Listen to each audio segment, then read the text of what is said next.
அஸ்ஸலாமு friends, welcome to Nafisa cooking of yours. இன்றைக்கி வந்து மீன் மேக்கரும் உருளைக்கிழங்கும் போட்டு எப்படி பிரியாணி செய்கிறதுன்னு பார்க்கலாம். ஈஸியாக சிம்பிளாக வாங்க ஃப்ரெண்ட்ஸ். அதுக்கு முதல்ல எண்ணெயை ஊற்றிக்கிட்டேன்.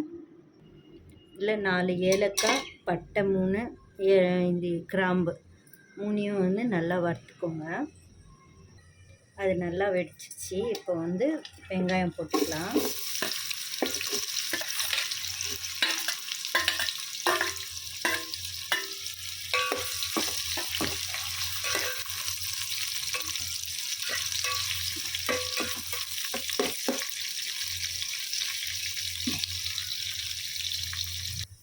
பாருங்கள் ஃப்ரெண்ட்ஸ், நல்லா செவந்துருச்சு.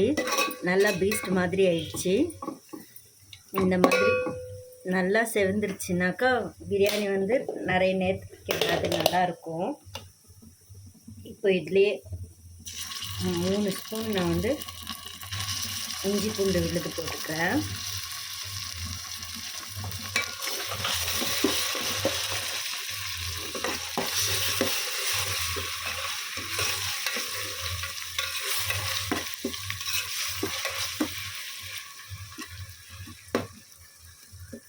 வெங்காயம் இந்த கலர் வந்துருச்சுன்னா உங்களுக்கு வந்து கலர் சூப்பராக வரும். ரொம்பவும் கருக வேண்டாம், லைட்டாக ப்ரௌன் கலர் ஆனால் போதும். கம்மி இதில் சிம்மில் வச்சு நீங்கள் வந்து பொரிச்சிட்டே இருந்தீங்கனாக்கா உங்களுக்கு வந்து இந்த ஸ்டேஜில் வந்துடும். அதே நீங்கள் வந்து நிறைய இது வச்சிங்கனாக்கா, ஹையில் வச்சிங்கனாக்கா உங்களுக்கு கருகிரும். அதனால வந்து நீங்கள் சிம்லேயே வச்சு கொஞ்சம் மெதுவாக செஞ்சிங்கனாக்கா சூப்பர் டேஸ்ட்டாக வரும் உங்களுக்கு பிரியாணி. இப்போ வந்து கொத்தமல்லியும் புதினாவும் போட்டுக்கலாம்.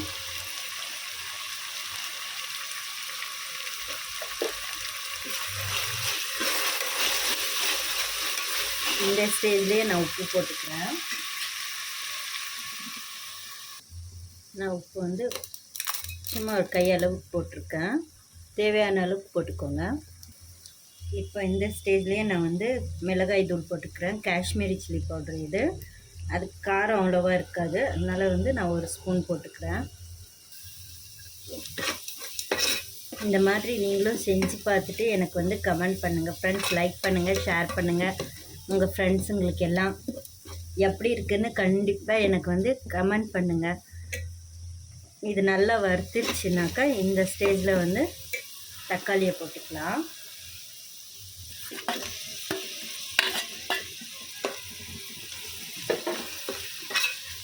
தக்காளி நல்லா வெந்த உடனே அதுக்கப்புறமா வந்து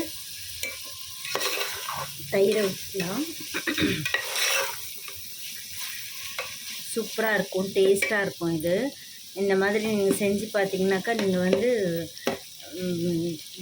நான்வெஜ்ஜோட இதுவே பிரியாணியே சாப்பிட மாட்டீங்க, அவ்வளோ டேஸ்ட்டாக இருக்கும் இது. பாருங்கள் ஃப்ரெண்ட்ஸ், கொஞ்சம் வெந்துடுச்சு.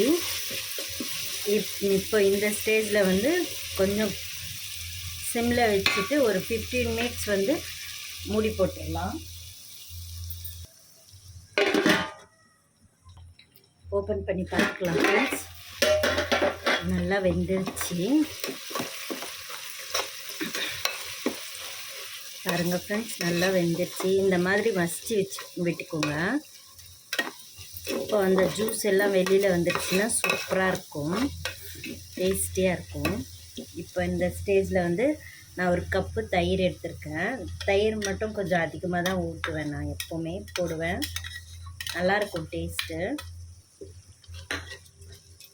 நல்லா சாஃப்டாக வரும். அரிசி வந்து எப்போவுமே தயிர் ஊற்றினீங்கனாக்கா சாஃப்டாக வந்துடும்.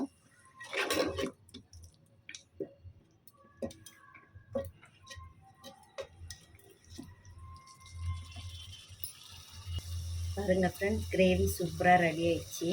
நான் முதலே வந்து ஊற வச்சுருந்த மீன் மேக்கரை வந்து இப்போ போட போகிறேன். வேணும்னா உங்களுக்கு நைட்லேயே ஊற வச்சுக்கோங்க. அப்படி இல்லை நான் மறந்துட்டேன் அப்படின்னாக்கா காலையிலே வந்து சுடு தண்ணியில் ஊற வச்சுருங்க. இப்போ வந்து மிக்ஸ் பண்ணிக்கலாங்க. மீன் மேக்கரும் சாஃப்டாக வந்துடும் தயிர் போட்டுருக்கிறதுனால. இதுலேயே நான் வந்து உருளைக்கிழங்கும் போட்டுக்கிறேன். அதுவும் நான் வந்து க்யூபாக கட் பண்ணி வச்சுருக்கேன். ரெண்டையும் சேர்த்து வந்து நல்லா மிக்ஸ் பண்ணி விட்டுட்டு ஒரு 10 நிமிஷம் அப்படியே வந்து விட்டுடுங்க. அது நல்லா வெந்துடும். அதுக்கப்புறமா அரிசி போட்டிங்கனாக்கா முக்கால்வாசி வெந்துடும்.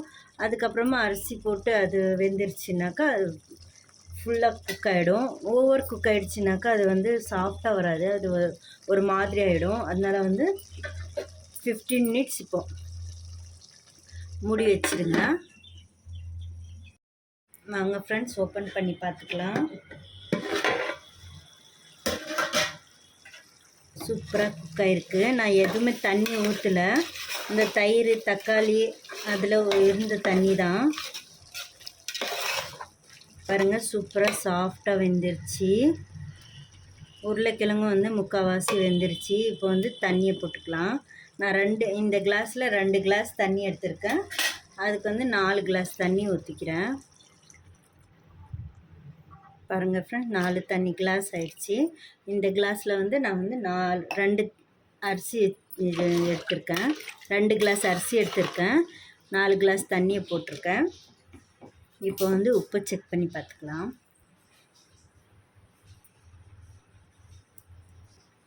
எல்லாம் கரெக்டாக இருக்குது. சூப்பராக இருக்குது. கிரேவி நல்லா சூப்பராக இருக்குது பார்க்குறதுக்கு. இப்போ வந்து மூடியை போட்டுடலாம். ஒலை வெந்துடுச்சு ஃப்ரெண்ட்ஸ். நல்லா தண்ணி வந்து நல்லா ஒலை வந்துடுச்சு. இதுக்கு என்ன சொல்கிறதுன்னு எனக்கு தெரியல. நல்லா வந்து கொதிச்சிச்சு. இப்போ இந்த ஸ்டேஜில் வந்து அரிசியை போட்டுக்கலாம். பாருங்கள் ஃப்ரெண்ட்ஸ் நான் தண்ணி கொஞ்சம் கூட ஆட் பண்ணல. அப்படியே அரிசி எடுத்து போடுறேன். அதே தண்ணியே போதும். அதனால் வந்து கொஞ்சம் கூட தண்ணி ஊற்றாதீங்க. அரிசி தண்ணி அது அரிசி தண்ணி ஊற்றினீங்கனாக்கா உங்களுக்கு வந்து ஒரு மாதிரியே ஸ்டிக்கியாக வந்துடும். அதனால் அரிசி தண்ணி எப்போவுமே போடாதீங்க. அது நல்லா வடிகட்டிட்டு அப்புறமா போடுங்க. நல்லா உதிரி உதிரியாக வரும். பாருங்கள் ஃப்ரெண்ட்ஸ் நல்லா சூப்பராக இருக்குது. கலரும் சூப்பராக இருக்குது. நீங்கள் இந்த மாதிரி செஞ்சு பார்த்துட்டு எனக்கு கமெண்ட் பண்ணுங்கள் ஃப்ரெண்ட்ஸ். லைக் பண்ணுங்கள், ஷேர் பண்ணுங்கள். இப்போ வந்து மூடியை போட்டுடலாம். ஒரு 10 நிமிஷம். அதுக்கப்புறமா அரிசி நல்லா வெந்துடும். அதுக்கப்புறமா தம்மில் போட்டுடலாம். பாருங்கள் ஃப்ரெண்ட்ஸ் ஓப்பன் பண்ணி பார்த்துக்கலாம். சூப்பராக வெந்திருக்கு. கலரும் சூப்பராக இருக்குது. நான் எந்த ஃபுட் கலரையும் ஆட் பண்ணல. அதுலேயே வந்த கலர் தான்.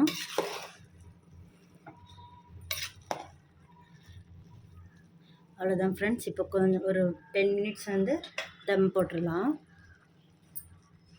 ஒரு 10 மினிட்ஸ் போட்டிங்கன்னா போதும். வாங்க ஃப்ரெண்ட்ஸ் ஓப்பன் பண்ணி பார்க்கலாம். மாஷாஅல்லாஹ் சூப்பராக வெந்திருக்கு. சூப்பராக வந்திருக்கு. நல்லா வெந்துருச்சு எல்லாமே. பாருங்கள் நல்லா உதிரி உதிரியாக வந்துருச்சு. நான்ஸ்டிக்காக பாருங்கள் ஃப்ரெண்ட்ஸ் சூப்பராக வந்துருச்சு. அவ்வளோதான் ஃப்ரெண்ட்ஸ். அல்லாஹ் ஹாஃபிஸ்.